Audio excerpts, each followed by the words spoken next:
สวัสดีครับพี่น้องสุขสันต์วันหวยออกเขาจะรวยไปน้ำกัน คลิปนี้แจ็กกี้อัดวันที่1 พฤษภาคมก็คือมือบ้านวันที่2คือวันนี้แจ็กกี้สิปล่อยคลิปฝันพี่น้องมือนั่นฝันมูเจ้าว่าเลขสิออกตัวไหนเอากระถามมูเจ้าก่อนเพราะว่ามันต้องมีมี8อีกบ่ว่าจะว่า58คือเก่าตัวบ่แม่นซะ59ซะเนาะ53ก็ได้ฝัน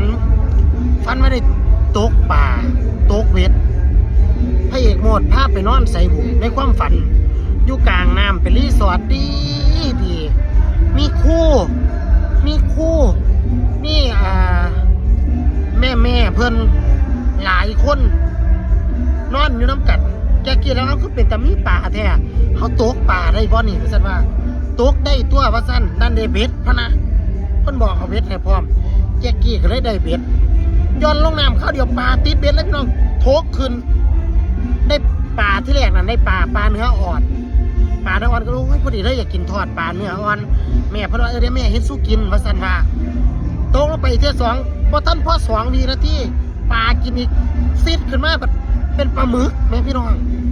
ได้หลายมาท่านโดนน้ำแห้งมาดิน้ำแห้งแล้วป่าเต็มอยู่เทิงป่าเทิงหอยจะกี้เก็บเอาใส่เต็มโอ้ยกูเจ้าว่าฝันดีบ่